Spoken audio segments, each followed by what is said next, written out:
प्राध्यापक डॉक्टर सदानंद देशमुख आणि गर्दे वाचनालयाचे सर्व स्वीकृत नगरसेवक उदयजी देशपांडे साहेब दोन्ही म्हणजे माझी सैनिक या ठिकाणी प्रामुख्याने आहे आणि आता मी ज्यांना भाषणासाठी आमंत्रित करत आहे ते बुलढाणा विधानसभा मतदारसंघाचे आमदार धर्मवीर संजूभाऊ गायकवाड.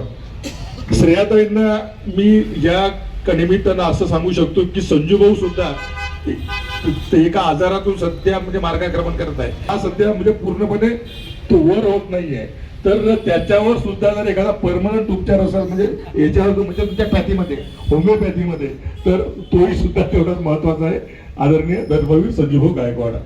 पॅथीच्या इनॉग्रेशनच्या कार्यक्रमाच्या निमित्ताने व्यासपीठावर उपस्थित आपल्या अमरावती विभागाचे पदवीधरचे आमदार माझे मित्र दिगंबर निघाले, लाखाच्या वर ज्यांनी नेत्राच्या ऑपरेशन केली ते आपले डॉक्टर चिंचोळे साहेब, कर्नाल बनकर साहेब ज्यांनी या भारत मातेसाठी या देशासाठी संपूर्ण आयुष्य आपलं या भारत मातेला अर्पण केलं, ते आमचे कर्नल साहेब आणि त्यांचे सगळे सवंगडी त्यांचे सगळे सहकारी त्यांनी सूत्रसंचालन केलं. साहेब बाहेर बसलेले सर्व आपले देशमुख साहेब सर्व मंडळी सर्व ज्येष्ठ मंडळी.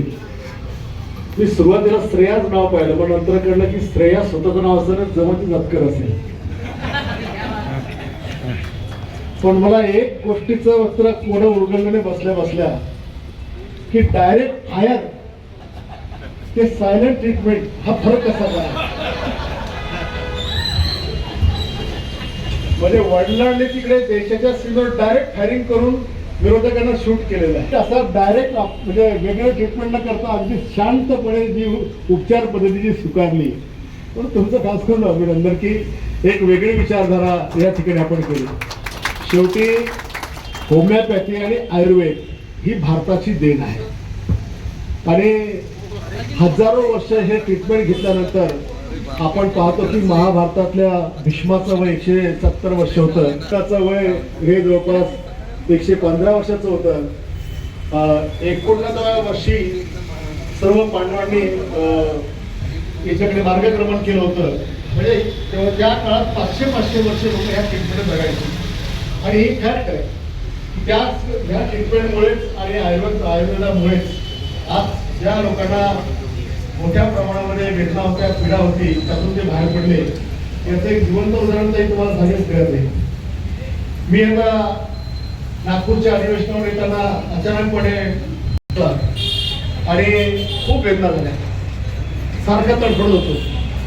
मग घरी आल्यानंतर सारखं आपलं गावरांसारखं त्याला काय शेकणं वगैरे ट्रीटमेंट केली. बुलढाणा तालुक्यातल्या जिल्ह्यातल्या सगळ्या लोकांनी माझ्यावर आभारी उपचार करून पाहिले. हे दाब ते दाब ही नस ती नस. शेवटी मी नाही झालो MRI काढला. रातभर झोपत नव्हतो, रातभर वेदना व्हायच्या.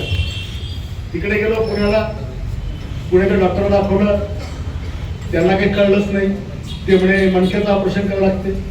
ब्रिज कॅन्टीनला गेलो, त्यांनी सांगितलं उद्याच झोपा, ऑपरेशन करावं लागते. हेलावतीला गेलो, तो म्हणे हे असं करावं लागते. त्याच्यानंतर मी बॉम्बे हॉस्पिटलला गेलो, जसलपला गेलो.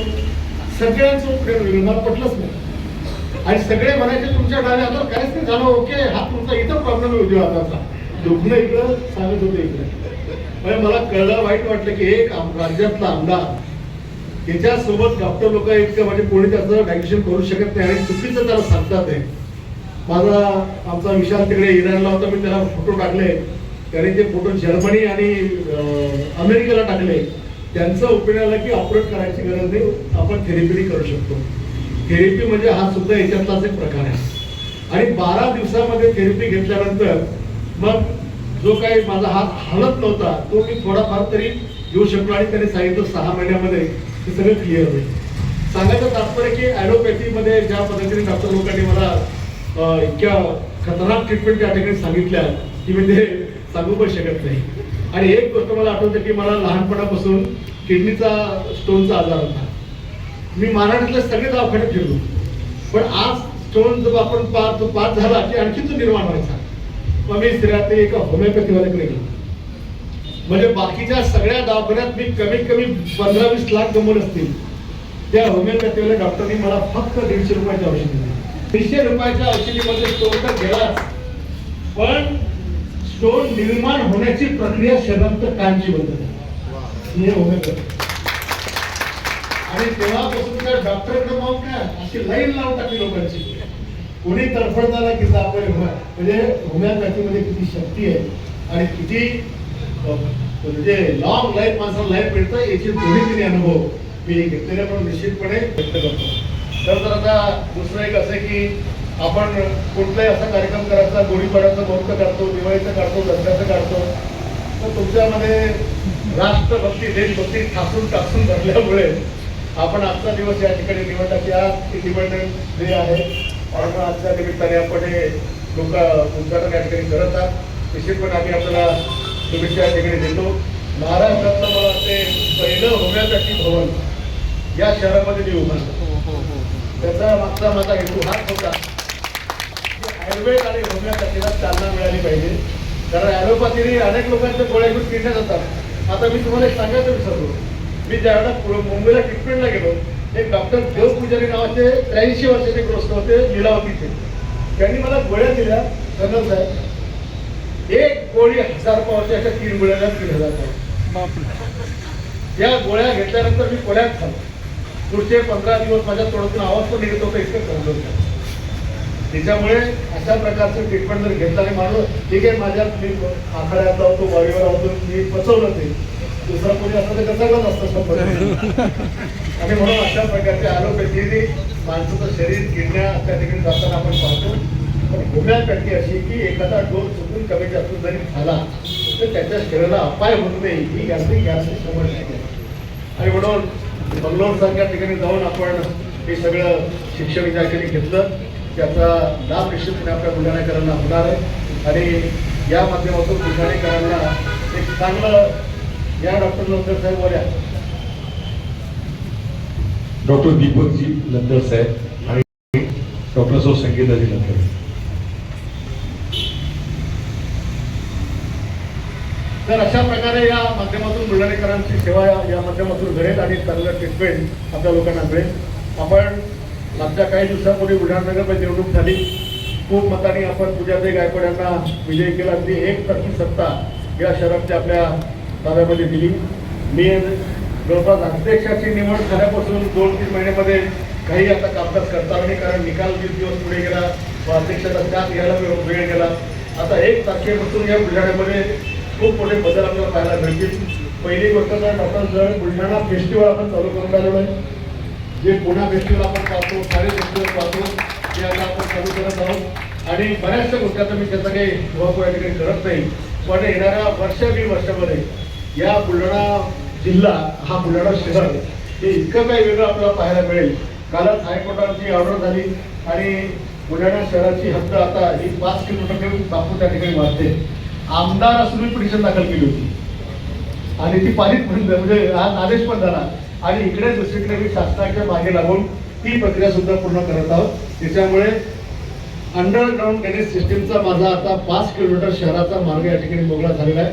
1250 कोटी रुपयाचा निधी सुद्धा त्या गोष्टीकरता आता मला आपल्याला मिळणार आहे. खूप काही गोष्ट या शहरात आपल्याला करायच्या आहेत. मागच्या काळात बऱ्यापैकी आपण केलं. पहिलं शहीद स्मारक मला वाटते दिल्ली नंतर पहिल्यांदा बुलढाण्यात आपल्याला सगळं पाहायला मिळतं. गोष्टी आपण केल्या आणि भविष्यात सुद्धा या संधीचा सोडा करून हे बुलढाणा शहर खूप चमकण्याची तयारी आपण या ठिकाणी ठेवली.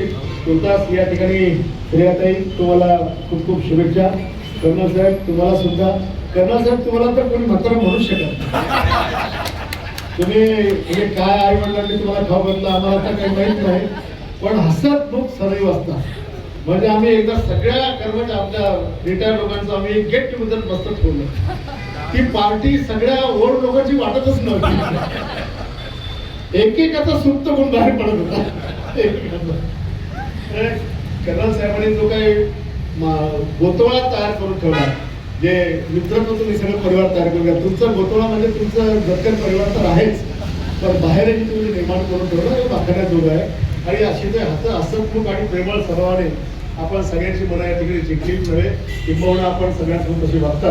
आणि आज आपल्या कन्येचा हा व्यवसाय आणि तिला प्रोत्साहित करून आपण केलं. तुम्हाला काही गरज नाही सगळं काही करायला, तर तुमच्या आशीर्वादाने त्यांनी चालू केला. निश्चितपणे तिच्या या व्यवसायामध्ये आणि त्याच्या हाताला गुण येईल, चांगले सगळे पेशंट होऊन जातील, ह्याच मी शुभेच्छा देतो आणि थांबतो. धन्यवाद. जय हिंद, जय महाराष्ट्र. नंदर साहेब यांच्या स्वागतासाठी त्यांनी 2 मिनिटात अध्यक्षीय मनोगत व्यक्त करावं आणि त्यानंतर श्रेयाताईंचा आभार प्रदर्शन. नरम उपचार, गहरी असर, प्रकृति से जुड़ा जीवन पर ज्या सेवा ही साधना बने वही आरोग्य का होगा पूर्ण सत्य. डॉक्टर चिंचोले साहेब.